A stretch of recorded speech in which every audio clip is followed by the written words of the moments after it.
In his book under the heading Circle of Nine, Treachery, Traitors to Kin, Manson describes the traitorous treachery of his own wicked heart as he took his little baby to be butchered.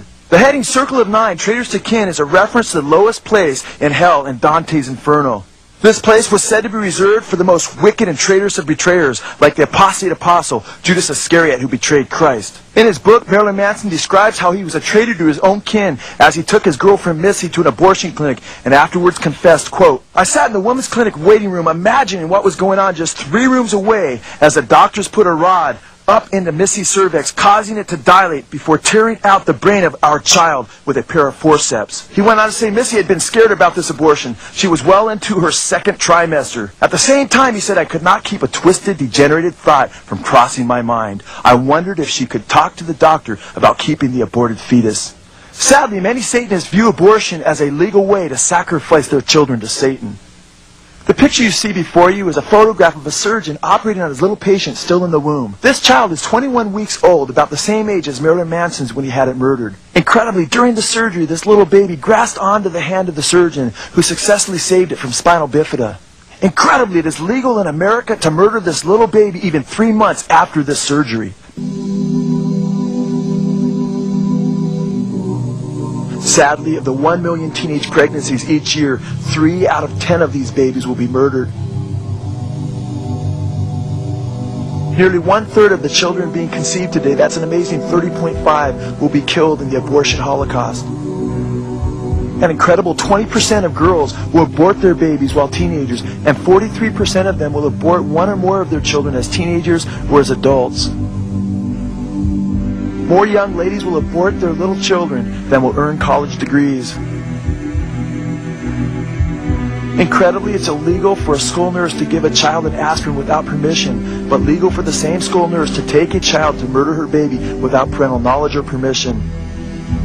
Every day in America, 1,106 teens abort their little children. 98% of those same people who have aborted their children suffer from depression. 24% struggle with suicidal thoughts.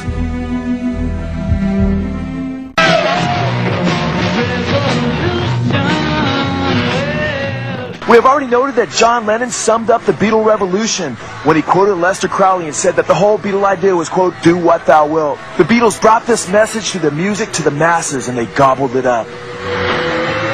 Rock musical hair epitomized the doctrines of the 1960s as it exemplified the ideals that were at the heart of the rock and roll hippie movement, which were in fact largely based on Crowley's teachings. In 1969, the London Times declared Aleister Crowley as one of the, quote, makers of the 20th century. British journalist Gavin Baddeley, who was a member of the Church of Satan, said that it is, quote, easy to see how Crowley might interpret the age of Aquarius as the Eon of Horus, predicted by Crowley. A lot of people were doing what they wilt. He went on to say the free love and wanton drug abuse so central to Crowley were now common practice among many young people. Anger happily announced Crowley's dictum that the key to joy is disobedience, and declared not only was the Eon of Horus upon us, but the Eon was Lucifer. Kenneth Anger, the co-founder of the Church of Satan, said, quote, Christianity has had its day. Crowley said it would be replaced by the Eon of Horus, who is the crowned and conquering child. Kenneth Anger said of his film Lucifer Rising, which was about the rise of Satanism in the 1960s, that it was, quote, a film about the love generation, the birthday of the Aquarian age, showing actual ceremonies to make Lucifer rise, the rebel angel behind what's happening in the world today.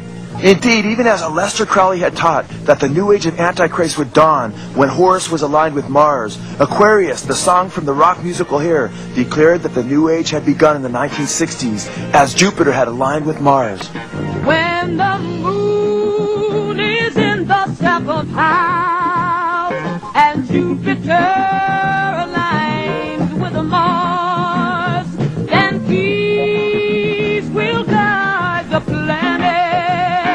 And love will steer the sun. This is the dawning of the age of Aquarius. Age of Aquarius. Aquarius.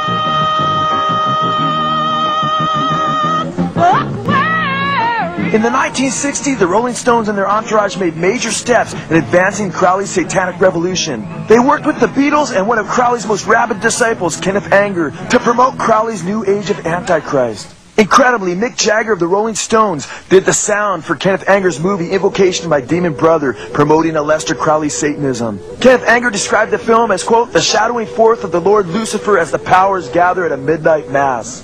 Both Mick Jagger and Keith Richards of the Rolling Stones appear as seen here in Anger's film. Tony Sanchez, who lived with the Rolling Stones, related how Jagger, Richards, and their girlfriends, Faithful and Pallenberg, quote, listened spellbound as Anger turned them on to Crowley's powers and ideas. We have already observed that Keith Richards boasted that, quote, Kenneth Anger told me I was his right-hand man. Jagger's girlfriend, Marian Faithfull, said that Jagger harnessed all of the negative forces into entities: Lucifer, Jumping Jack Flash, the dark, violent group mind of the crowd chaos, Pan, terms used by Crowley for his satanic revolution in his books. She said that frenzied power caused many of the casualties of the 60s. Kenneth Anger's demonic movies were basically a promotion of Crowley's satanic philosophy of do what thou wilt. Here we see Kenneth Anger dancing around with a goat's head, which is a powerful symbol in Satanism even to this day. Subsequent to this movie, the Rolling Stones would put out an album called Goat's Head Soup. John Lennon of the Beatles, who knew Kenneth Anger, pretended to be a man of peace, but really wanted violent revolution. John Lennon said that the Beatles were as much revolutionaries as the Stones were.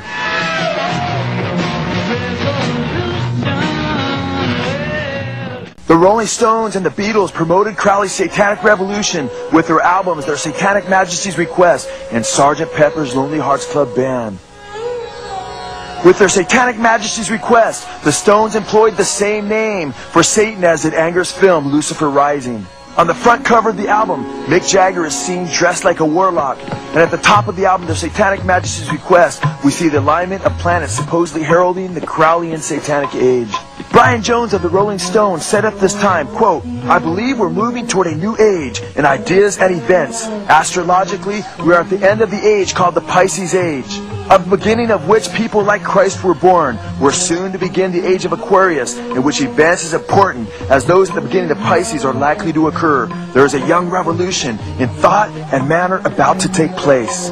What few people realize is that Their Satanic Majesty's Request was put out in conjunction with the Beatles' Sgt. Pepper's Lonely Hearts Club Band album to promote the new age of Satan. Both came out in 1967, both were highly psychedelic, and both were poised to take the hippie revolution further down the path of Crowley's satanic revolution.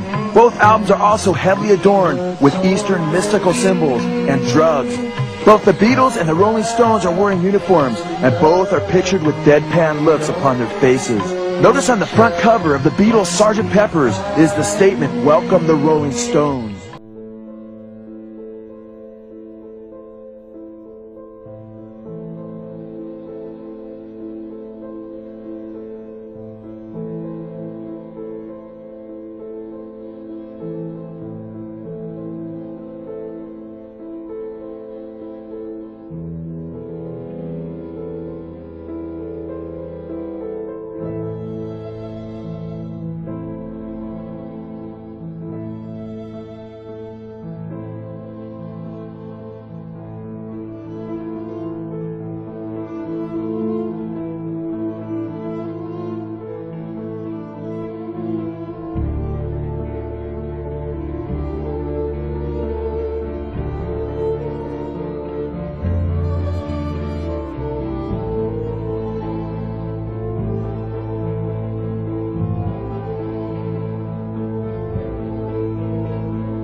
such as you see today in the rock music world.